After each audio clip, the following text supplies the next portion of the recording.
లో ఒక ఆయన అంటాడు, యేసు ప్రభు శిలువలో 3 మేకులు పీక్కోలేకపోయాడు. ఏం పీక్కోలేకపోయాట? 3 మేకులు కొడితే పీక్కోలేకపోయాడు అన్నాడు. కానీ దాదాపు 200 దేశాల పైగా యేసు ప్రభుని ఆరాధన చేస్తారు. ప్రపంచంలో ఎక్కువగా ఆరాధిస్తున్నటువంటి ప్రభు యేసుక్రీస్తు. ఎందుకు తీయలేదు, ఎందుకు ఆయన ఒప్పుకున్నాడో అది అర్థమైతే తెలుస్తుంది. యేసు ప్రభువులో ఉన్న ప్రేమతత్వమే అది చూపిస్తుంది. చూడుము, ఈ అరచేతిలో ఉన్నాడు. నీ కొరకు, నీ పాపముల నిమిత్తము నేను నా చేతులతో ఈ మేకులు కొట్టుకున్నాను. మన చేతులతో చేసినటువంటి పాపముల నిమిత్తము, మన చేతులతో చేసినటువంటి హత్యల నిమిత్తము, అపరాధముల నిమిత్తము ఆయన తన చేతుల్లో మేకులు కొట్టుకున్నాడు. మన పాపపు అడుగులను తన రక్తంతో కడిగి వేసి అందుకు గాను ఆయన పాదాల్లో మేకులను కొట్టుకున్నాడు. మన శరీరంతో చేసినటువంటి పాపముల నిమిత్తము తన శరీరము మొత్తం 39 కొరడాదెబ్బలు తిని ఒళ్ళంతా ఏమైంది, గాయపరచబడి భూమి దున్నట్లుగా శరీరం అంతా రేగిపోయి ఆయన గాయపరచబడ్డాడు. మన తలపులతో పుట్టినట్టు ఆలోచన కలిగెడుతున్నాం కాబట్టి ఈ తలపైన మూల కింద పెట్టి ఆయన తన రక్తాన్ని కార్చాడు. తల నుండి అరికాలు వరకు నీ కొరకు నా కొరకు శరీరం మొత్తం అంత రక్తం కార్చిన వాడు యేసు ప్రభు తప్ప ఇంకెవరు లేరు. హల్లెలూయా. ఈ పక్కన చెప్పండి, యేసు తప్ప ఇంకెవరు లేరు. పడుకుని లేపు చెప్పండి, యేసు తప్ప ఇంకెవరు లేరు. ఎందుకు తెలుసా? మీ అమ్మానాన్ని కూడా దాచలేదు నీకోసం రక్తాన్ని. చెమట కాచి ఉంటారు, కష్టపడని చెప్పుకుంటారు, కొంత వయసు వదిలేసి ఉంటారు. కానీ యేసే మాత్రం నీ పాపముల కొరకు, నీ అపరాధముల కొరకు ప్రాణం పెట్టినవాడు ఆయనే. యేసు మాత్రమే చేయగల ఈ ప్రేమ ఎవ్వరు చూపించలేకపోయారు. ఈ లోకంలో ఎవరు కూడా. యేసులో ఏముంది? ప్రేమ అనేది ఉంది. హల్లెలూయా. యేసులో ప్రేమ ఉంది. యేసు ప్రేమ సౌలు లాంటి వాడిని పౌలుగా మార్చివేసింది. విశ్వాస జీవితంలో ఈ సిలువ ఒక గొప్ప మార్పును తీసుకుని వచ్చింది. ఏం తీసుకొచ్చింది? సిలువ గొప్ప మార్పును తీసుకొచ్చింది.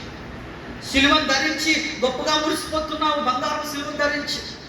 ఇంటిపైన ఒంటిపైన ఏదో వేసుకొని, టాటులు వేసుకొని ఇదే సిలువ అనుకుంటున్నావు. కానీ అక్కడ చూస్తున్నప్పుడు ప్రపంచం దృష్టిలోనట సిలువ మరణం అంటే అంత హేయమైనటువంటి మరణం, అది అపరాధంతో ఉన్నటువంటి మరణం. రోమన్స్ వాళ్ళు ఎక్కువగా సిలువ మరణాలకు అప్పచెప్పేవారట. పాత దినాల్లో అటవిక తెగవారు ఏం చేసేవారంటే ఒక చెట్టుకు వేలాడదీసి ఆ వ్యక్తిని చంపేవారు. లేక చంపేసిన తర్వాత ఆ వ్యక్తిని వేలాడదీసి పెట్టేవారు కాదు. ఆ రాజ్యంలోకి వస్తున్నప్పుడు ఎవరైనా పట్టణంకి వస్తాం చూసేవాట, జాగ్రత్తగా ఉండకపోతే నీకు మరణం తప్పదు, నిన్ను వేలాడేస్తామని. అటువంటి చట్టాలు, అటువంటి పరిస్థితుల్లో ఈ రోజున మనము హ్యాపీగా గడుపుతూ ఉన్నాం. అలాంటి చట్టాలు ఈ రోజు కూడా ఉన్నాయి కొన్ని దేశాల్లో. అలాంటి సిలువ మరణము ఎప్పుడు వచ్చిందో తెలుసా? పూర్వీకులు ఎప్పుడూ తీసుకొచ్చారు. కానీ కాన్స్టంటైన్ చక్రవర్తి ఆయన వచ్చిన తర్వాత ఆ సిలువ మరణం అనే దాన్ని కొట్టివేశాడు. కానీ ఇక్కడ నుండి ఎవరికి సిలువ మరణాలు వైపు. కానీ దరిద్రుడు తెలుసా? ఇప్పటికీ కొన్ని దేశాల్లో క్రైస్తవులకు సిలువలు వేస్తున్నారు. నేపాల్లో ఒక క్రైస్తవ మత ప్రచారకుడికి సిలువ వేసి అతని కింద టైర్లు మంట పెట్టి కాల్చి చంపేశారు. నీకు తెలుసా ఆయన ఎందుకు చేశాడని? హత్య చేశాడా? ఆయన ఏమన్నా మార్గంగాలు చేశాడా? ఆయన ఉగ్రవాద సంస్థతో కలిసి పనిచేశాడా? బాంబులు చల్లాడు? ఏం చేశాడు? చేసుకుని నమ్ముకొని చెప్తే ఏం చేశాడు? మనమేం చేస్తాం? నీ జీవితం సమర్పించుకోకుండా యేసునా దేవుడు ఊరికవే గొప్ప చెప్పు చచ్చిన సేపు యేసునా దేవుడు బయటకెళ్ళి నీ దేవుళ్ళు వేరు, నీ ఆలోచన వేరు, నీ తలపులు వేరు, నీ ప్రవర్తన వేరు. మా గురువు గారండి ఆయన ఉంటేనే నాకు అది ఎంత చర్చలో ఉన్నప్పుడు మా దేవుడు, బయటకెళ్తే ఆయనే లేకపోతే మా కుటుంబానికి ఆయన పోషిస్తున్నాడు అండి, ఆయనే మా దేవుడు. అని చెప్పుకున్న ఈరోజు ఎంతోమంది ఉన్నారు. యేసు స్థానంలో డబ్బు వచ్చేసింది చాలామందికి. యేసు స్థానంలో వ్యాపారం వచ్చేస్తుంది. యేసు స్థానంలో బంధువులు వచ్చారు. యేసు స్థానంలో పిల్లలు కూడా వచ్చారు. మా బాబు నాకు ఆడేందుకు దేవుడి కంటే ఏమండి. ఈరోజు ఎంతో మంది అదే జీవితం జీవిస్తూ గడిపేస్తారు. పేరు సంగమా, యేసు సిలువ ఈ లోకంలో గొప్ప మార్పు తీసుకొచ్చింది. యేసుని సిలువ వేస్తే అవమానంగా చంపొచ్చు అనుకున్నారు, కానీ యేసు సిలువ ఎక్కడం ద్వారా క్రైస్తవులకి అనగా దేవుని నమ్మిన వారికి గొప్ప విలువను తీసుకొచ్చి. 1 కొరింథీయులకు రాసిన పత్రిక 1వ అధ్యాయం 18వ వచనం చూస్తే, ఈ 1వ అధ్యాయం 18వ వచనంలో అంటాడు, సిలువను కూర్చిన వార్త నశించుచున్న వారికి వెర్రితనము కానీ రక్షించబడిన మనకు దేవుని శక్తి. ఎవరికండి? కొంతమందికి వెర్రితనము. సిలువను వేసుకుని వెళ్ళాలంటే బంగారు సిలువ బాగా కనిపిస్తుంది. యేసు ప్రభువును మోసుకొని వెళ్ళాలంటే, బైబిల్ పట్టుకొని సంఖ్యలో వెళ్ళాలంటే, ప్రార్థనకి వెళ్ళాలంటే ఏమంటాం లేదు. సిలువ మోసుకుని నేను రాలేను. చర్చికి వెళ్తున్నావా? నేను రా. మీరు బైబిల్లో పట్టుకుని వెళ్ళిపోండి, నేను వస్తాను. బైబిల్ మోసుకెళ్ళడానికి సిగ్గుపడేవాడు యేసు ప్రభు గురించి ఏం మాట్లాడతాడు? ఇప్పుడు హ్యాండ్ బ్యాగ్లు వచ్చేసి మోసుకుని వెళ్ళేటువంటి ఇంట్లో ఉన్న పిల్లలకి ఇచ్చేస్తారు, ఆడవాళ్ళకి ఇచ్చేస్తారు. అది బ్యాగ్ కూడా కాదు ఏమండి. బైబిల్ కూడా మోసుకొని రామ్మా. చర్చికి వచ్చేవాడు చాలా మగాళ్ళు బైబిల్ మోసుకునే ఇంట్లో వచ్చేస్తారు. అక్కడ పెట్టి నువ్వు బైబిల్ మోయడానికి నీకు కష్టమైతే ఇంకా సిలువేం మోస్తావు? బైబిల్ తీసి ఒళ్ళో పెట్టుకొని చూడలేకపోతే నువ్వేం మోస్తావు? బైబిల్ చదవడానికి ఓపెన్ చేయకపోతే నువ్వేం చూస్తావు? సిలువను గూర్చిన వార్త నశించిపోతున్న వారికి వెర్రితనం. సిలువను గూర్చిన వార్త, సిలువ విలువ లేదనుకుంటే సిలువ విలువను తీసుకొచ్చింది. హల్లెలూయా. నా యేసయ్య ఎక్కిన సిలువ విలువను తీసుకొచ్చింది. ఈ లోకంలో ఒక మార్పుని తీసుకొచ్చిన యేసయ్య ఎక్కిన సిలువ. నా యేసయ్య ఎక్కిన సిలువ ద్వారా ప్రేమ అంటే తెలిసింది. నా యేసయ్య ఎక్కిన సిలువ ద్వారా దేవుడు ఎంత కృపగలవాడో తెలుస్తుంది. నా యేసయ్య ఎక్కిన సిలువ ద్వారా నాకు ఎక్కడికి వెళ్ళాలో నాకు గమ్యము తెలుస్తుంది. అది నా గమ్యం. ప్రతి విశ్వాసకు ఉండాల్సిన గమ్యం ఏంటి తెలుసా? 10 తులాల బంగారము, 30 లక్షల రూపాయలు క్యాష్ కాదు, సిలువనెక్కేటువంటి విశ్వాసం. ఏ విశ్వాసము? సిలువనెక్కే విశ్వాసం లేకపోతే ఎందుకు నీ బతుకు? ఎందుకు నీ విశ్వాసం? ఎందుకు నీ ఆడపడాలు? ఎందుకు నీ గొప్ప వేషధారణ? సిలువను గూర్చిన వార్త అంగీకరించిన వారికి దేవుని శక్తి. ఎందుబిడ్డలారా, కాన్స్టెంట్ చక్రవర్తి వచ్చిన తర్వాత సిలువల మరణాన్ని నిషేధించాడు. అక్కడి నుంచి అవి ఆగిపోయింది. క్రీస్తు సిలువ మరణము దేవునికి మానవునికి మధ్య ఒక చక్కని సంబంధాన్ని తీసుకొచ్చింది. హల్లెలూయా. ఏం తీసుకొచ్చింది? దేవునితో మానవులకి సంబంధాన్ని తీసుకొచ్చింది. సిలువ అంటే అదండి. ఏదో అనుకుంటాం కాదు. పరలోకానికి చేర్చే మాట్లాడి దేవునితో మాట్లాడే అనుభవాన్ని, బయట ఉండిపోయినటువంటి వారిని మందిరంలోకి ఆహ్వానించి ఆయనతో కలిసి మాట్లాడడానికి, ఆయనతో వెళ్ళడానికి, ఆయనతో కలిసి ఆహ్వానించడానికి ఈ సిలువ గొప్ప సంబంధాన్ని తీసుకొని వచ్చింది. సిలువను హీబ్రూ భాషలో స్టారోస్ అని పిలుస్తారు. స్టారోస్, క్రాస్. హీబ్రూ భాష స్టారోస్ నుంచి ఈ రోజు నుంచి వచ్చింది. 28 సార్లు పాత నిబంధన గ్రంథంలో ప్రస్తావిస్తే 46 సార్లు కొత్త నిబంధనలో ప్రస్తావించబడింది. వేలాడదీయుట అనేటువంటి మాటని క్రొమ్ము పైన, క్రొమ్మ లేక ప్రాణం పైన వేలాడదీయటం అనేటువంటి దాన్ని మనం చూస్తూ ఉంటాం.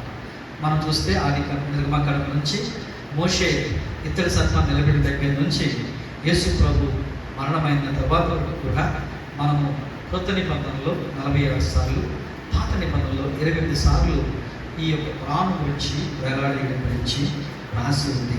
ఆదికాండం 40 అధ్యాయం 19వ వచనం చదివితే, ఆదికాండం 40 అధ్యాయం 19వ వచనం ఒకసారి చూస్తే ఈ మాట మనం చూడవచ్చు. ఆయన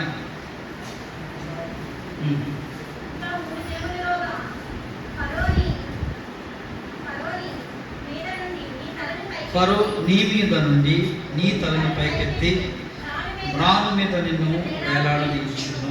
చూడండి, ఇక 3 దినాలు ఫరో నీ మీద చేసేస్తుంది తలలను, మ్రాను మీద వేలాడదీస్తారు. ఎస్తేరు గ్రంథం 7వ అధ్యాయం 10వ వచనం చూస్తున్నప్పుడు మనం జస్ట్ ఒక మాట ఆలోచిస్తాం. 7వ అధ్యాయం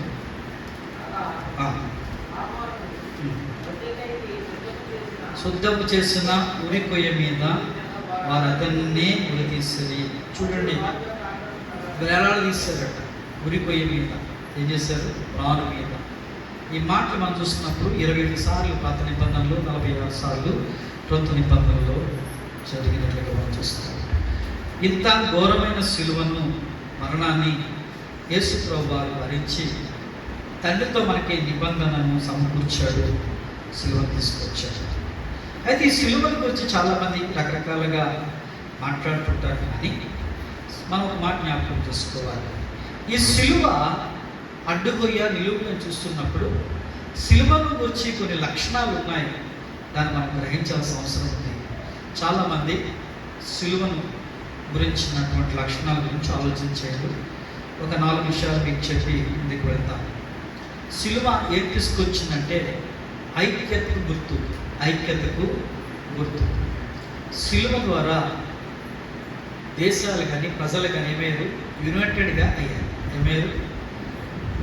బయటికి వెళితే కొన్ని దేశాల్లో మతమని, కులమని, ప్రాంతమని విడిపోతూ ఉంటారు. కానీ దేవుని మందిరంలో క్రీస్తు యొక్క సిలువ ద్వారా ప్రజలందరూ ఒకే తండ్రిని ఆరాధించేవారుగా మారిపోయారు. ఒక దేశము, ఒక ఊరు, ఒక గ్రామం అంతా కూడా ఏమైపోయింది? ఒక మందిరంలో ఒకే దేవుణ్ణి ఆరాధించేటువంటి తండ్రి, ఒకే తండ్రిని ఆరాధించేవారుగా, ఒకే తల్లిని ఆరాధించేవారుగా, ఒకే సంఘముగా, ఒకే బిడ్డలుగా మారిపోయారు. ఆమేన్, హల్లెలూయా. చూడండి, యేసు సిలువ ఏం తీసుకొస్తుంది తెలుసా? ఐక్యతను తీసుకొస్తుంది. బయటకు వెళ్ళి చూస్తే మన దేశంలో రకరకాలైనటువంటి మతాలకు, రకరకాల జాతులకు, రకరకాల దేవుళ్ళు అనేవాళ్ళు కనిపిస్తూ ఉంటారు. కానీ యేసు ప్రభు మాత్రం అందరికీ ఒక్కడే. బైబిల్ కూడా ఒక్కటే. కేవలం కథోలిక్ మనకు మాత్రమే కొన్ని పుస్తకాలు మనకు 60 ఉంటే వాళ్ళకి 72 ఉంటాయి. యూదులకు క్రొత్త నిబంధనలు లేదు, ధర్మశాస్త్రం, కీర్తనలు. ముస్లిమ్స్ కూడా అవే కనిపిస్తాం. టోరా అని చెప్తాం, ధర్మశాస్త్రం, పంచగ్రంథాలు కనిపిస్తూ ఉంటాయి. కానీ చూడండి, క్రీస్తు బిడ్డలందరికీ కూడా ఒకటే బాప్తిస్మం ఒకటే. మరణము పుట్టుక, క్రీస్తులో బాప్తిస్మము అవసరం. కొలస్సీలకు రాసిన పత్రిక 1వ అధ్యాయము 10వ వచనం చదివితే, కొలస్సీలకు రాసిన పత్రిక 1వ అధ్యాయము 10వ వచనం చూస్తున్నప్పుడు అక్కడ చక్కని మాట ఉంది. ఏంటంటే,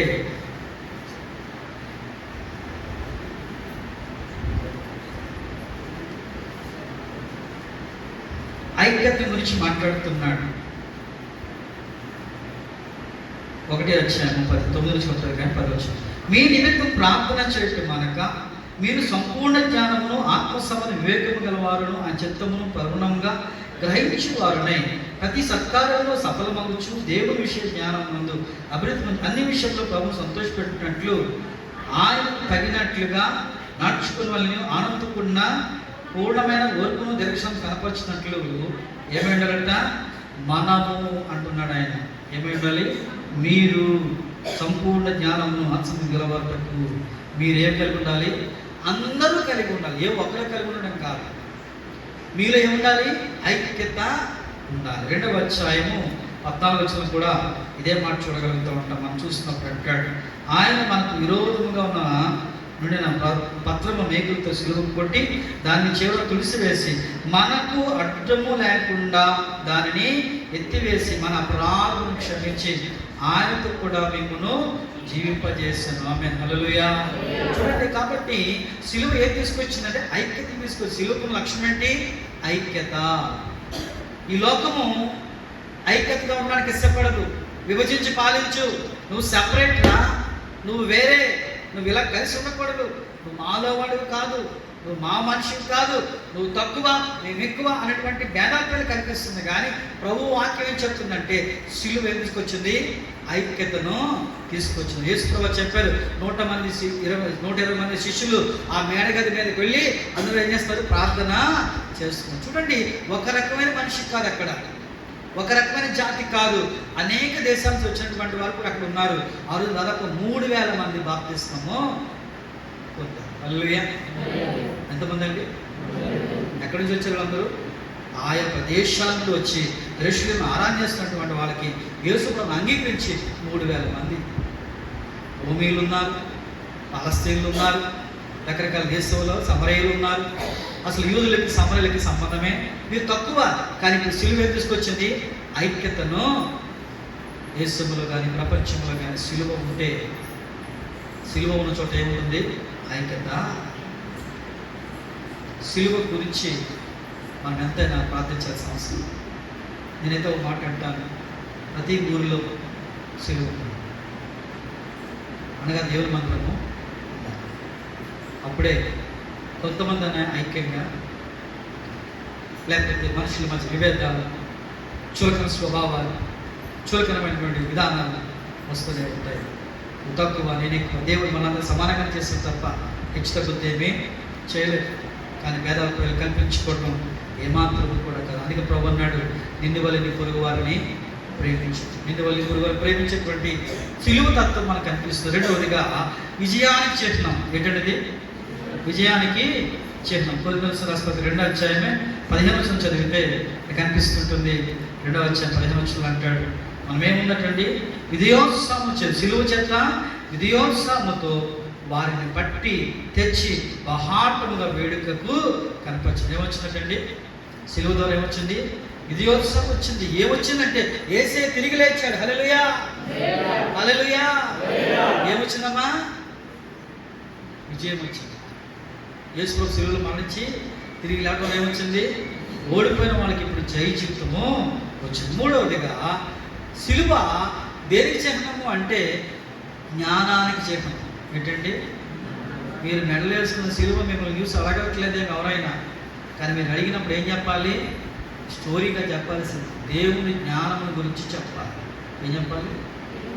బండి మీద సిలువ వేసుకుని ఉన్నారు, ఇంటి మీద సిలువ ఉండాల్సింది ఏమున్నది? ఇక్కడ జ్ఞానం కలిగిన వాడు ఉన్నాడు అనేటువంటి గ్రహింపు ఉండాలి. కొరింథీయులకు రాసిన మొదటి పత్రిక 1వ అధ్యాయము 18వ వచనం చూస్తున్నప్పుడు 18వ వచనంలో అంటాడు, సిలువను ముంచిన వార్త నశించున్న వారికి విరుద్ధము కానీ రక్షించబడిన మనకు, నశించే వాళ్ళకి ఏముందంటే జ్ఞానం లేదట, వాళ్ళు వెర్రుబాటట. కానీ రక్షించడానికి ఏముందంటే జ్ఞానం ఉందట. ఏముందండి? జ్ఞానం ఉంది. ఎంత గొప్ప జ్ఞానం అంటే ఈ జ్ఞానాన్ని మనం కలిగి చూస్తున్నప్పుడు కలుగుతున్న తర్వాత 22 వచనం చూస్తున్నప్పుడు అంటాడు, 23 వచనం అంటాడు, అయితే మేము సిలువ వేయబడిన క్రీస్తును ప్రకటించుచున్నాము. జ్ఞానం ఉంది కానీ మేము ప్రకటిస్తున్నాం. తెలిసిన వాడైతే తెలియని ఏం మాట్లాడతాడు? అదే మాకేం తెలియదండి, భాస్కర్ చెప్పారండి, వాళ్ళు చెప్పారండి, వీళ్ళు చెప్పారు. ఎందుకు తెలుసా? సిలువ అయితే ఉంది కానీ జ్ఞానం లేదు. బంగారం సిలువ ఉండొచ్చు, చెక్క సిలువ ఉండొచ్చు, ఇంటి మీద సిలువ ఉండొచ్చు, గోడ సిలువలు ఉండొచ్చు, కానీ ఏం లేదు? సిలువను మోసుకుని వెళ్ళే అనుభవం లేదు. కాబట్టి ఆ వ్యక్తికి సిలువ గురించి తెలియదు. బిడ్డలారా, ఈ రోజున మీ మెడలో సిలువే ఉండాలి, మీ జ్ఞానంలో కూడా సిలువ గురించిన వార్త ఉండాలి. మీ ఇంటికి, మీ ఒంటికి, లేకపోతే మీ బండికి సిలువ వేయడం తప్పేమీ కాదు. ఎందుకంటే మీరు చెప్తే తెలుసా, నేను క్రైస్తవుడు, నేను క్రీస్తు జరిగిన వాడు, క్రీస్తు జ్ఞానం ఉన్నది నాలో, క్రీస్తు రక్షించబడిన వాడు అనేటువంటిది ఐడెంటిఫికేషన్. ఏముండాలి? సిలువ ఉండాలి, ఉండాలి. ఒక లేకపోతే ఇంటికి లేసాడు సిలువ, చెక్క సిలువ వేస్తావు, పెయింట్ వేసి సిలువ వేస్తావు అని తెలియదు. సిలువ అనేది నేను సిలువ ప్రకటిస్తాను అనగా యేసు నేను ప్రకటిస్తాను. నెల్లూరు వెళ్ళాను. నెల్లూరుకి వెళ్తే అక్కడ వాళ్ళు పూర్వీకుల దగ్గర నుంచి కూడా గోడ మీద బ్లాక్ పెయింట్ వేసి బోర్డు పెట్టి దానిలో ఒక వాక్యం రాస్తారు. రోజుకో వాక్యం, ఆ వీధంతా వాక్యాలు, రోజుకో వాక్యము. అలో రోజు ఆ వాక్యాలు చదువుకుని వెళ్ళేవారట. అది ఇప్పటికీ ఇప్పుడు ఆచారంగా వస్తుంది. ఆ ఊరిలో, నెల్లూరులో, ఆ ఏరియాలో ఆచారంగా వాక్యాలు రాస్తున్నారు. ప్రతిరోజు ఆ బోర్డు మీద, ఆ ఇంటి గోడ మీద ఏం చేస్తారమ్మా? మన దగ్గర ఏమున్నాయి? వాక్యాలు ఉన్నాయా? మన ఇంటి సిలువలు ఉన్నాయా? ఏమున్నాయి మన దగ్గర? ఏమీ లేవు. అందమైన మొక్కలు, అందమైన పూల కుండీలు ఏవేవో కనిపించేవి, ప్రయోజనం లేదు. ప్రేమికుల సిలువ ఉండాలి. నాలుగవదిగా సిలువ గుర్తు ఏంటి తెలుసా? శాపాన్ని తీసివేసిన గుర్తు, అపవాద తంత్రాలకు లయపరిచే గుర్తు. సిలువ గుర్తు వేసి ప్రార్థన చేసిన తర్వాత ఇక అపవాదికి అపజయమే. సిలువ గుర్తు మనకేమి తెలుసా? జైలుగానే కాదు, మనకేమిచ్చింది? నా మీద ఉన్న శాపాన్ని కొట్టివేసింది అని ఆ వ్యక్తి సిలువను ధరిస్తాడు. సిలువ ఐక్యత తీసుకొచ్చింది, సిలువ విజయాన్ని తీసుకొచ్చింది, సిలువ దేవుని జ్ఞానానికి గుర్తు, సిలువ ఈ శాపానికి నుంచి విడుదలకు గుర్తు. హల్లెలూయా. కాబట్టి గలతీ 3:13 చూస్తే సిలువ విలువను మనం చూద్దాం. సిలువ విలువను మనం గమనిస్తే 3:13 అంటే మాట్లాడుతున్నాడు. ఆత్మను కూర్చున్న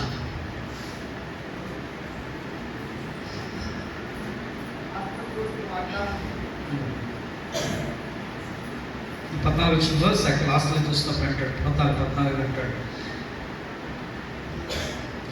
క్రీస్తు మన కోసమే శాపమై మనల ధర్మశాస్త్రం యొక్క శాపం నుండి విమోచించను. ఇందుని గురించి రాము మీద వేలాడ ప్రతివాడును శాపగ్రస్తుడు అని వ్రాయబడు. చూడండి, క్రీస్తు మన కొరకు ఏమేటండి? మన కొరకు శాపమై మన ధర్మశాస్త్రం శాపం నుండి విమోచించను. మనల్ని ఏమిచ్చాడైనా? విమోచించాడు. హల్లెలూయా, హల్లెలూయా. మనల్ని విమోచించాడు ఆయన. కాబట్టి ప్రతి ఒక్కరు కూడా ఈ సిలువను గురించి జ్ఞానం కలిగి ఉండాలి. సరే, బాగుంది పాస్టర్ గారు, సిలువ గురించి బాగా చెప్పారు. అయితే మనకి ఏం అవసరం అంటే సిలువను మోసుకొని వెళ్ళే వ్యక్తి కాదు, సిలువను ధరించిన వ్యక్తిగా మనం ఉండాలి.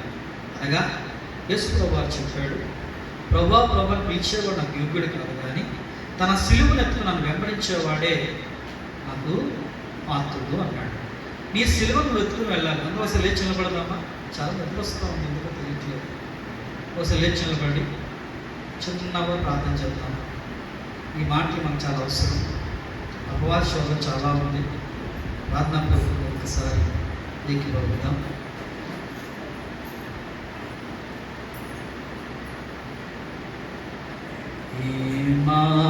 ఇమ్మానుయేలు రక్తము ఇంపైన కూటాను, ఓ పాపియకు పూర్వము పాపము పోవును. యేసు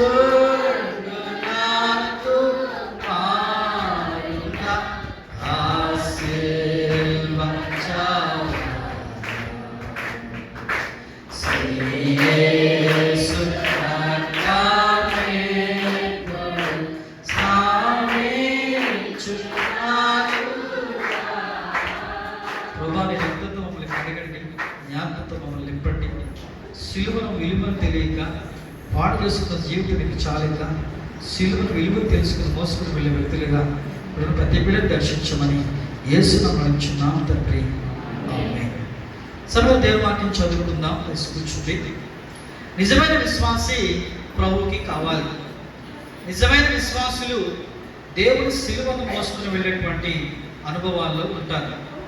ఏ వ్యక్తి అయితే సిలువను మోస్తూ అనగా దేవుని పరిచర్య చేస్తూ దేవుని విధేయుడే జీవిస్తాడో ఆ వ్యక్తి జీవితంలో క్రీస్తు యొక్క అనుభవాలు ఉంటాయి. క్రీస్తు అనుభవాలు లేకుండా నేను ఉన్నానండి అనుకుంటే క్రీస్తు నీలో కనిపించినప్పుడు ఆ విలువ కనబడదు. మొదటి గమనించండి, దేవుడు మనకేమిస్తున్నాడు అని చూస్తూ ఉంటే దేవుడు కలిగిన వారి లక్షణాలు చాలా క్లియర్గా కనిపిస్తాయి.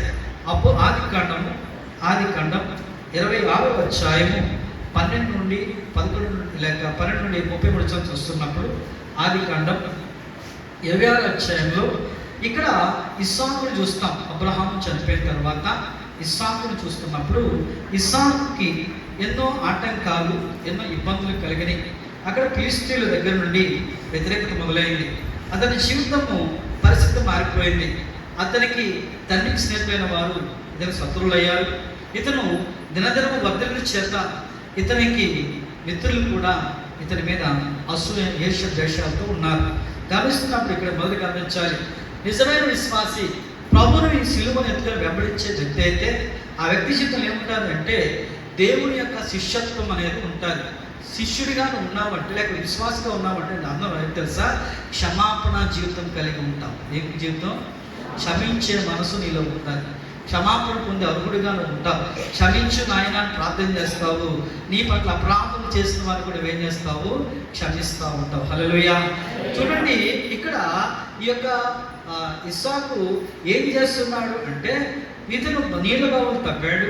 తవ్విన తర్వాత వాళ్ళు వచ్చి అతనితో మ్యాచ్ మాట్లాడుతున్నారు. చూడండి, మొదటి గమనించినప్పుడు అక్కడ ఆయన ఏమయ్యాడంటే 14 వచ్చి చూస్తున్నప్పుడు అంటున్నాడు, అతనికి గొర్రెల ఆస్తి, గొడ్ల ఆస్తి, దాసులు గొప్ప సమూహం కలిగినందున ఫిలిష్తీయులు అతను అసూయ పడేది.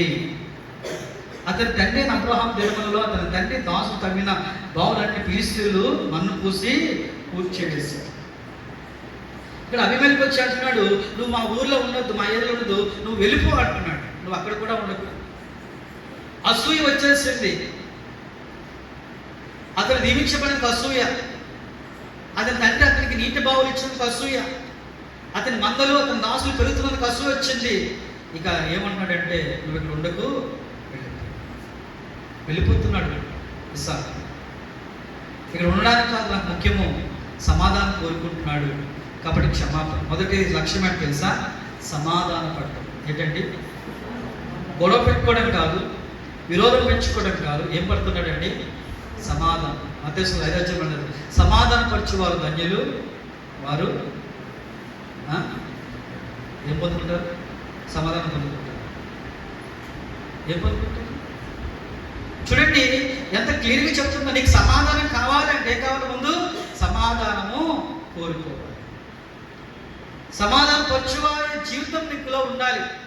ఇక ఇస్సాకు అంటున్నాడు, ఇప్పుడు మనం యుద్ధానికి పోదామా, పోట్లాడిపోదామంటే వద్దొద్దు, మనం పక్కకి వెళ్ళిపోదాం, మనం జరిగిపోదాం ఈ స్థలం నుండి. ఎక్కడైతే తవ్వారో మళ్ళీ అక్కడికి వచ్చారు. ఈ బావులు ఉన్న స్థలం మాది కాబట్టి ఇక్కడి నుంచి వెళ్ళిపో, గెరారికి వెళ్ళిపోయాడు. అక్కడి నుంచి ఇంకో చోటకి, అక్కడికి సమాధానంగా వెళ్ళిపోతున్నాడు. సిలువను మోయటం అంటే సమాధాన పడటం. ఏంటండి? సమాధాన పడమని నశించేవాడికి ఉండదు. వాడికి ఏముంటే తెలుసా? పర్వాలేదులే, తాడబెడి తేల్చుకుందాం, తేల్చుకుందాం, నువ్వు సంగతి నా సంగతో, నీ ప్రతాపము నా ప్రతాపము, ఎవరి టాలెంట్ ఏంటో చూపించుకుందాం. కానీ వాక్యంలో సిలువను మోసేటువంటి వాడికి లక్షణం ఏంటి తెలుసా? సమాధాన పడటం. ఎవరితోని? దేవునితోనూ, ప్రజలతో. నేను ఇప్పుడు పోతే, కొట్లాడకపోతే, గొడవకపోతే, ఒకవేళ ఏమైనా వ్యతిరేకంగా వెళితే దేవుడు ఆలకిస్తాడో ఆలకించడు నా ప్రార్థన. దేవుడు అంగీకరిస్తాడో అంగీకరించడు. ప్రభువా, వాళ్ళ మీద అన్యాయంగా చేస్తున్నారు, సో దయచేసి క్షమించు, నేను నీతోనే ఉంటాను అని ఒక సమాధానం కలిగిన వాడిగా ఉన్నాడు. అక్కడ సమాధానం కలిగి వచ్చాక మళ్ళా ఇంకో చోటుకు వెళ్ళి ప్రార్థన చేసి బావులు తగిలితే ఆ బావుల్లో మళ్ళా నీళ్ళు వస్తేవాడు. ఇది మరలా అవన్నీ వదిలిపెట్టి ఇంకో చోటుకి వెళ్ళి తవ్వుకున్నాడు. అక్కడికి వెళ్ళిన తర్వాత మళ్ళా నీళ్ళు పడిని. ఇక వాళ్ళు రావడం మానేసి ఎన్ని చోట్లకైనా వెళ్తాం మనం? వద్దులే. ఇస్సాకు సమాధానం కోరుకుంటున్నాడు కాబట్టి మనం ఇక అతన్ని ఇబ్బంది పెట్టాలి. బిడ్డలారా, సిలువను మోయటం మొదటి మాట ఏంటో తెలుసా? సమాధాన పడటం. నీ జీవితంలో సమాధానం కోసం ఏం ప్రయత్నం చేస్తున్నావా? యేసు సిలువ ద్వారా మనకేమిచ్చాడు? సమాధానం ఇచ్చాడు. ఏ సమాధానం అంటే నేనున్నా, నీకు ధైర్యంగా ఉండు అనే సమాధానం మనకు వచ్చింది. కాబట్టి యేసు సిలువను ధరిస్తున్నావు, యేసు సిలువను మోసుకుని వెళ్ళాలి అంటే ఏ విషయమైనా సరే, నీ కుటుంబంలో కానీ, పనిచేసే చోట కానీ, ఏ సిలువైనా సరే వేంకలను నేర్చుకోవాలంటే సమాధానం పడి ఉండటం. అనగా నువ్వు తగ్గిపోవడం కాదని ప్రభువుకి నీ చిత్తాన్ని అప్పగించుకొని వెయిట్ చేయడం అనేది చాలా అవసరం. నీ ఇంట్లో గొడవలు అవుతున్నాయా? నీ ఇంట్లో నీ పిల్లలు మాట్లాడడం లేదా? సమస్యలు ఉన్నాయా? సంఘంలో, సమాజంలో పరిస్థితులు ఏమన్నా నీ కలవట్టుకున్నట్లయితే గుర్తుపెట్టుకో, సమాధానం పడడం నేర్చుకో. గొడవపడడం కాదు, సర్దుకునడం నేర్చుకో, ప్రభువుకి అప్పగించుకో. ప్రభు నీ పట్ల తలంపులు కలిగిన వాడిగా ఉన్నాడు, నేను హెచ్చించేవాడిగా ఉన్నాడు. నిజమైన వ్యక్తి విశ్వాసం ఏంటి అంటే, నిజమైన విశ్వాసకి లక్షణం ఏంటంటే సమాధానం కోరుకోవాలి. ఏం కోరుకోవాలి? సరే నాకెందుకు, చెప్పారు కదా, నేనే సరి చేసుకుంటాను, నేనే సరిదిద్దుకుంటాను. ఇక అలా ఉండకూడదు, మనం అలా ఉండకూడదు. ప్రతిఫలం ఇచ్చే దేవుడు చూశాడు, విశ్వాస ప్రతిఫలాన్ని ఇచ్చాడు. 19 చూసినప్పుడు అంటున్నాడు, ఆ లోయలో తప్పాడట, జలలో గల నీళ్ళు బాగా వచ్చిందట, గెరారు కాపురులు వచ్చి మళ్ళా గొడవాడారట, ఆ ఊరు కూడా వచ్చి. ఆయన వెళ్ళిపోయాడు. కానీ తర్వాత చూస్తున్నప్పుడు మరలా వచ్చాడు. బేర్షెబ దగ్గరికి వెళ్ళి వాడి పిల్లి తగిన తర్వాత అక్కడ ఎవరు రాలేదట. అక్కడ మనకి ఏమి ఇచ్చాడు దేవుడు? నెమ్మది ఇచ్చాడు. మనుషుల నుండి 2 నిమిషాల్లో ఏమొచ్చింది? తవ్విన తర్వాత నీళ్లు పడకపోతే ఎన్ని ఇబ్బందులు పడేవారు. కానీ పిలుసు తగినప్పుడు నీళ్లు పడలేదు. కానీ ఇస్సాకు ప్రార్థన చేసినప్పుడు నీళ్లు పడలేదు. ఎందుకు తెలుసా? ఇస్సాకు సమాధానం కోరుకుంటున్నాడు. రెండోది, తన పట్ల అపరాధం చేసిన వారిని ఆయన ఏం చేస్తున్నాడు? క్షమించేటువంటి వాడుగా ఉన్నాడు. హల్లెలూయా. ప్రేమికులు గమనించండి, దేవుని ప్రేమకు చిహ్నమే క్షమాపణ. క్షమించడం ఏంటి తెలుసా? దేవుని ప్రేమకు గుర్తు. ఆయన క్షమించాడు కాబట్టి నీ ప్రార్థన ఆలకిస్తున్నాడు. నన్ను క్షమించాడు కాబట్టి అది పనప్ప చెప్పాడు. నిన్ను క్షమించాడు కాబట్టి నీకు దేవుడు పనప్ప చెప్పాడు. అది మానేసి నువ్వు ఏదేదో అనుకుంటే ప్రయోజనం లేదు. ఆయన క్షమించాడు కాబట్టి దేవుడు ఆశీర్వదించాడు. ఇస్సాకు క్షమించాడు కాబట్టి విస్తారమైనటువంటి ఆ ఆశీర్వాదం చూస్తే 24 వచ్చిన చూసినప్పుడు 23 వచ్చిన అంటాడు. కాబట్టి నీ అంటున్నాడు చూడండి, అక్కడ నుండి బేర్షెబాకు వెళ్ళను, ఆ రాత్రి యెహోవా అతనికి ప్రత్యక్షమాయెను. నేను నీ తండ్రి అయిన అబ్రహాము దేవుడను, నేను నీకు తోడై ఉన్నాను కనుక భయపడకము. నా దాసుడైన అబ్రహామును బట్టి నిన్ను ఆశీర్వదించి నీ సంతానమును విస్తరింపజేసేదను. అక్కడ బలిపీఠం కట్టి యెహోవా నామమున ఏం చేశాడు? ప్రార్థన చేశాడు. హల్లెలూయా, స్తోత్రం. ఇక అక్కడ నుంచి ఏమైపోయింది తెలుసా? దేవుని వాగ్దానం పొందుకున్న వాడికి మారిపోయాడు. హల్లెలూయా. పొర్లి పొర్లి పారుతుంది కరుణా నది, కల్వారీలో యేసు స్వామి రుధిరమది. పొర్లి పొర్లి పారుతుంది కరుణా నది, కల్వారీలో యేసు స్వామి రుధిరమది. హల్లెలూయా. ఇక జలలు పారుతా ఉన్నాయి. అతనికి ఏ లోటు రాకుండా దేవుడు అంటున్నాడు, ఇదిగో నువ్వు సమాధానం కోరుకున్నావు కాబట్టి, నువ్వు సమాధానం కోరుకున్నావు కాబట్టి, నువ్వు క్షమించావు కాబట్టి, నేను చూసిన దాన్ని బట్టి నేను నిన్ను ప్రేమిస్తున్నాను. దేవుని ప్రేమ చిహ్నమైన తెలుసా? క్షమాపణ. ఆ క్షమాపణ గుర్తు ఏంటంటే విస్తారమైన నీటి ఓటలు. ఏ ఓటలు అండి? ఎక్కడి నుంచి వస్తాయండి? తగిన చోటల్లా పో పో పో అంటూ ఉన్నారు. పెరుగుతున్న కొద్దీ ఇక్కడ నుండి వెళ్ళిపో అంటూ ఉన్నారు. కానీ దేవుని కోరుకుంటున్నాడు, అయ్యా నేను సమాధానం కోరుకుంటున్నాను, ప్రభువుని క్షమిస్తున్నాను అన్నప్పుడు దేవుడు అతనితో మాట్లాడుతున్నాడు. హల్లెలూయా.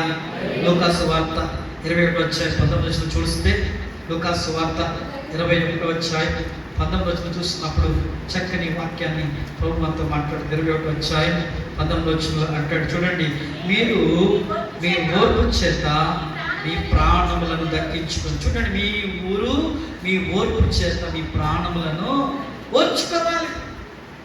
సహనము కలిగి యెహోవా కొరకు కనిపెడుతున్న దావీదు అన్నట్లుగా ఓర్పుతో ఉన్నాడు, ఓర్చుకుని ఉన్నాడు.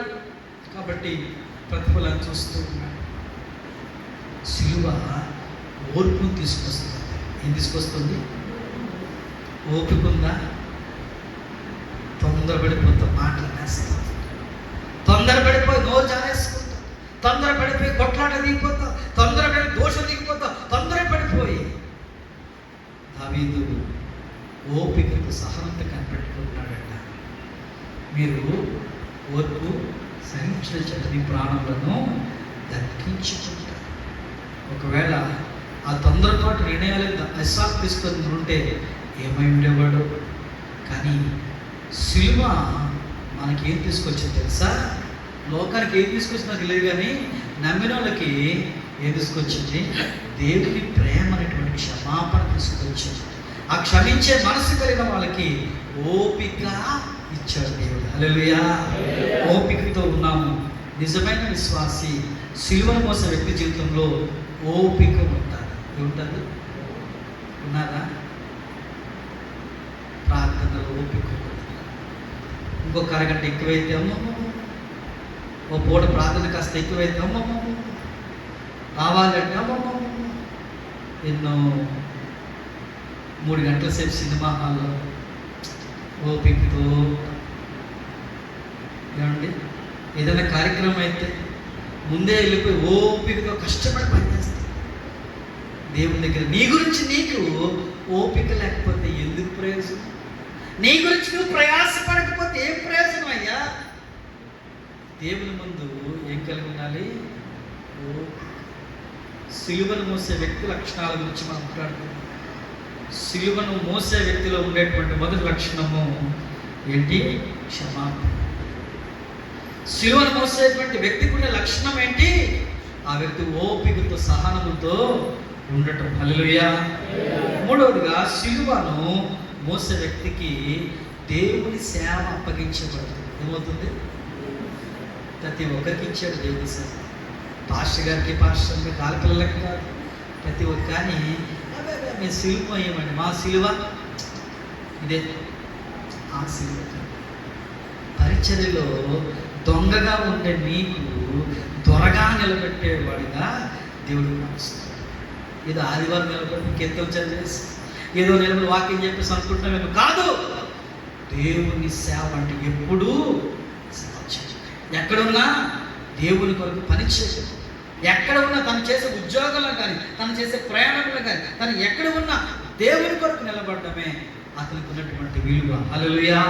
చూడండి, కొరింథీయుల రాసిన పత్రిక 11వ అధ్యాయము 21వ వచనం చూస్తున్నప్పుడు, 11వ అధ్యాయము 21వ వచనం చూస్తున్నప్పుడు పౌలు భక్తుడు అంటున్నాడు, తన యొక్క సిలువలో తాను పొందినటువంటి శ్రమలను గురించి మాట్లాడుతూ 11వ అధ్యాయము 20వ వచనం అంటాడు, మేము బలహీనమై ఉన్నట్టు అవమానంగా మాట్లాడుచున్నాము. ఏ విషయమందైనను ఎవడైనను ధైర్యము కలిగి ఉన్నాడు, ఆ విషయంలో నేనును ధైర్యం కలిగిన వాడను. అవివేకముగా మాట్లాడుచున్నాను సుమా అంటూ మాట్లాడుతాను. నాకు ధైర్యం లేదు కానీ ధైర్యం ఉంది. అవివేకంతో మాట్లాడు కానీ నాకు వివేకం ఉంది. నాకు భయము ఉంది కానీ అధైర్యపడను. నేను నీ వంటి వాడినే, నాకు ఏ భయము లేదు. ఎందుకు తెలుసా? నేను క్రీస్తు కొరకు పనిచేస్తున్నాను. ఎవరి కొరకు? ఇంతకుముందు నా మతము కొరకు, నా ఉనికి కొరకు, నా ఉద్యోగం కొరకు పనిచేస్తాను. కానీ ఇప్పుడు నేను పనిచేసేది ఎవరి కొరకు? దేవుని కొరకు. ఏ పని నీకు? నశించిపోతున్న ఆత్మలను రక్షించడమే నా పని. ఏ పని? నశించిపోతున్న ఆత్మలను రక్షించడం. మరి మన పని ఏంటి? ఆదివారం వచ్చి కనిపించేది కూడా మన పని. మిగతా రోజులు ఏ పని? నీ పని. నా పని వేరే పని అండి. ఇంట్లో ఉన్న నా పని వేరే, బయటికి వెళ్ళిన నా పని వేరే, ఏ పని అయినది వేరే. నా పని వేరు. పౌలు భక్తులు అలాగా అనలేదు. తాను గుడారములు కుడుతూ ఏం చేసేవాడు? గుడారాలు కుడుతూ దేవుని సేవ చేసేవాడు. మరి మనం ఏం చేస్తాము? ఖాళీగా ఉన్న ప్రార్థనలో, ఖాళీగా ఉండి ఎవరికి కూడా ఖాళీ చేసుకొని కూడా ఎవరికి సువార్త చెప్పాలి. కనీసం మన ఇంట్లో వాళ్ళు, మన కుటుంబ సభ్యుల రక్షణ గురించి కూడా ఆలోచన లేకుండానే దినాలు గడిచిపోతూ ఉంటే ఏం ప్రయోజనం? కానీ సిలువను మోస్తున్నాను. అదే నీ దగ్గర మా సిలువ కనిపించలేదు. నీ దగ్గర నేను చూడదగిన సిలువ నీ దగ్గర ఉండాలి. నీ దగ్గర సిలువ ఉంటే సిలువను మోసే వ్యక్తికి విలువ అనేది. కాబట్టి సిలువ పరిచయం చేయడానికి దోహదపడింది.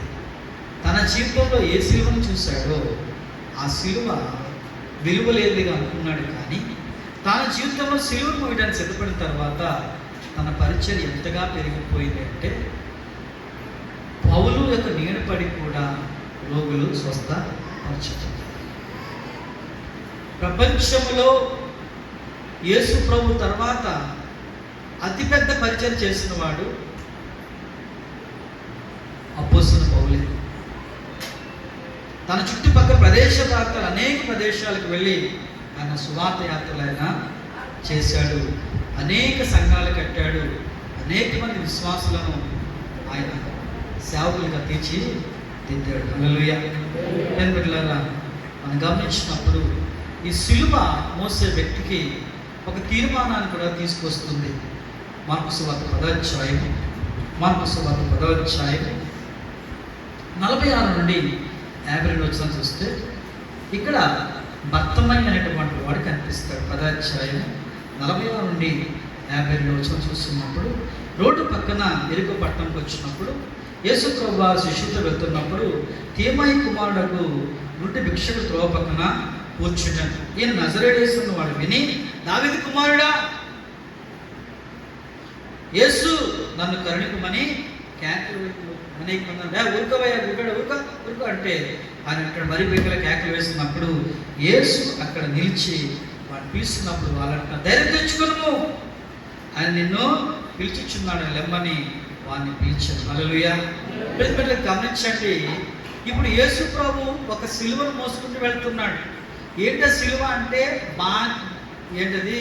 భారం మోస్తూ ఉన్నాడు. ప్రయాసపడి భారం మోసుకున్న సమస్యలారా నా యొద్దకు రండి, నేను మీకు విశ్రాంతిని కలుగ చేతులని చెప్తున్నాడు. హల్లెలూయా.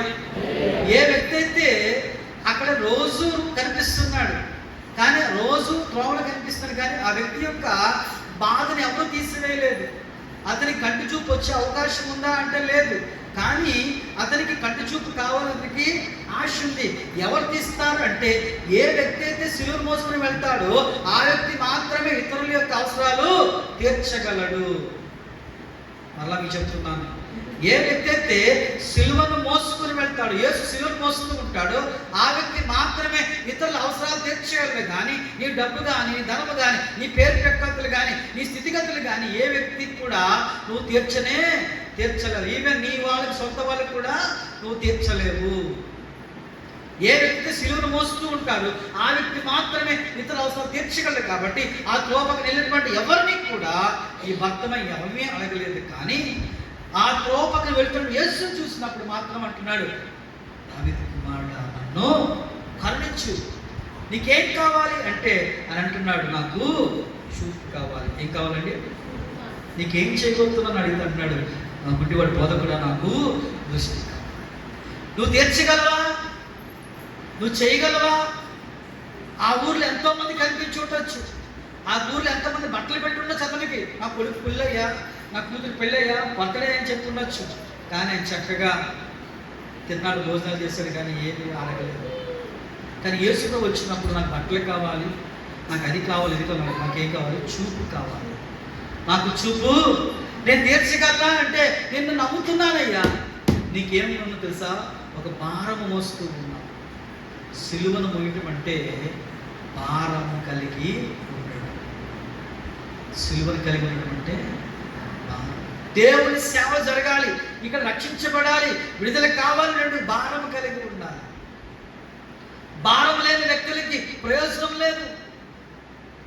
యేసు సిలువను మోసే విశ్వాసులు కావాలి. రోజున మీ చుట్టుపక్కల అనేక మంది ఉన్నారు, మీరు మీ ఇంట్లో కూడా ఉండే ఉంటారు, అవి నీకే అవసరమేమో, నీకే అవసరమేమో.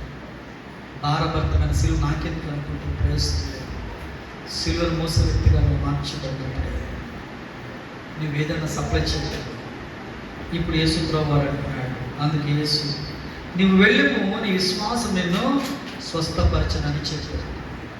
నువ్వు వెళ్ళి నీ విశ్వాసం పరుస్తుంది. గుడ్డోడిని వెలగలుగుతాడు ప్రభు అనలేదు, కూడా దిగబెట్టండి అనలేదు, నువ్వు వెళ్ళిపో, నీ విశ్వాసం చూపు వస్తుంది అన్నాడు. వాడు వెళుతుండగానే వాడు త్రోవలో ఏమేడండి? ఆయన చూపు. వాడు ఎప్పటికీ వెళ్ళిపోలేదు, ఆయన వెంట వెళ్తున్నాడు. సిలువను మోయడం అంటే యేసుని అనుసరించడం.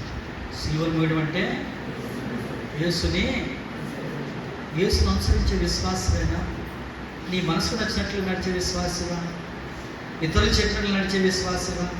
ఒక గ్రూప్ ఉంటుంది, గ్రూప్లో డిస్కషన్ చేసుకుని ఈరోజు మనం ఏం చేద్దాం ఆలోచించుకుని ఇంప్లిమెంటేషన్ చేసే విశ్వాసమా? నీవే విశ్వాసమే? ఎటువంటి విశ్వాసం నువ్వు? వాడు ఏం చేశాడట? వెళ్తూ ఉన్నాడట. ఏ త్రోవ వెళ్తున్నాడంటే యేసు వెళ్తున్న త్రోవలోనే వెళ్తున్నాడు, యేసుతోనే నడుస్తున్నాడు. వెళ్తుండగానే వాడికి ఏం కలిగింది? స్వస్థత కలిగింది. వాడు తీర్మానం చేసుకున్నాడు, నేను యేసు వెంటే నడుస్తాను. ఎక్కడ నడుస్తాను? నేను అటు వెళ్ళను. అటు నా ఇల్లు ఉంది, అటు నా అన్నదమ్ములు ఉన్నారు, అటు ఏదో మంచి భోజనాలు ఉన్నాయి, అక్కడికి వెళ్తే గుడి దగ్గరికి వెళ్తే ఇంకేదో పెడతారు, అక్కడికి వెళ్ళను. ఎవరు వెంట వెళ్తాను? యేసు వెంట. ఈ రోజున ప్రభువుని వెంబడించకపోవడానికి గల కారణాలు చాలా అవకాశాలు ఉన్నాయి, శరీరాశలు ఉన్నాయి, కానీ దేవుని ఆశలు లేవు. ఏం కావాలో తెలుసా? మనకు ముఖ్యమైనది ప్రభువుని వెంబడించే మనసు. మనుషులను పరిగెట్టాడు తీమై కుమారుడు భక్తమై, ఈ గుడ్డివాడు పరిగెట్టాడు, కానీ యేసుకు వచ్చినప్పుడు అయ్యా నాకు చూపు, అయితే నాతో రానలేదు ఆయన. ఆయన ఏమన్నాడంటే నువ్వు వెళ్ళు, నీకు స్వస్థత, నువ్వు వెళ్ళు. ఎటు వెళ్ళలేదు ఆయన, యేసు వెంబడి వెళ్ళాడు. యేసు వెంబడి వెళ్ళాలనే నిర్ణయము. మరి నీ నిర్ణయం ఏంటి? నీ ఆలోచన ఏంటి? నీ తలంపు ఏంటి? ప్రభుతో నీ సహవాసంలో ఉంది. ప్రేమికులారా, క్రీస్తుని అనుసరించడం అంటే నీ సిలువను ఎత్తుకుని ప్రభువుని వెంబడించడం. క్రీస్తు వెంబడి నడవడం అంటే నీకున్న సమస్యలను పక్కన పెట్టి ప్రభుతో కలిసి ముందుకు వెళ్ళాలన్న సమర్పణ కలిగి ఉండటం. క్రీస్తుని సిలువను మోసే వ్యక్తికి క్షమించే మనసు ఉంటుంది. క్రీస్తు సిలువను మోసే వ్యక్తికి ప్రేమ కలిగిన వాడుగా ఉంటాడు. క్రీస్తుని ప్రేమ కలిగిన వ్యక్తి సేవ పరిచయ సహకారిగా ఉంటాడు. సేవలో సహకరిస్తూ తను చూస్తున్న వారికి ఒక మాదిరికరంగా ఉంటాడు. తన తోటి వారికి ప్రార్థించేవాడిగా ఉంటాడు. క్రీస్తు సిలువను మోసిన వ్యక్తిని వాళ్ళు అడుగుతారు, ఎవరైనా అడుగుతారు, మా కోసం ప్రార్థన చేసి. వాళ్ళు అడగనక్కర్లేదు, అడిగితే ఏముంటుంది? దేవుని శక్తి. అందుకనే సిలువను కూర్చున్న వార్త నశించుచున్న వారి వెళుతాం, కానీ రక్షించబడదు మనకేముంది? దేవుని శక్తి. శక్తి లేనివాడు నేను రక్షించబడ్డానండి నేను కాదు. సిలువను మోసే వ్యక్తిగా ఉండాలి. క్రీస్తును అనుసరించండి, క్రీస్తు సిలువను తీసుకుని వెళ్ళండి, సకల జనులకు మీ సహనం తెలియచేయండి, ప్రార్థనలో ఉండండి, పరిచయలో బలవంతులు కండి, జీవితాన్ని ఆత్మీయంగా పంచుకోండి. దేవుడి మాట దీవించుగాక. ఆమె తల వచ్చిన ప్రార్థన చేద్దాం. ఈ సమయంలో వాక్యంతో మనం ముందుకు వెళదాం. నీ జీవితంలో సిలువను మోస్తున్నావా? బంగారపు సిలువ లేదా బండి మీద సిలువలు ఏమో వేస్తున్నా, కానీ నీ జీవితంలో సిలువ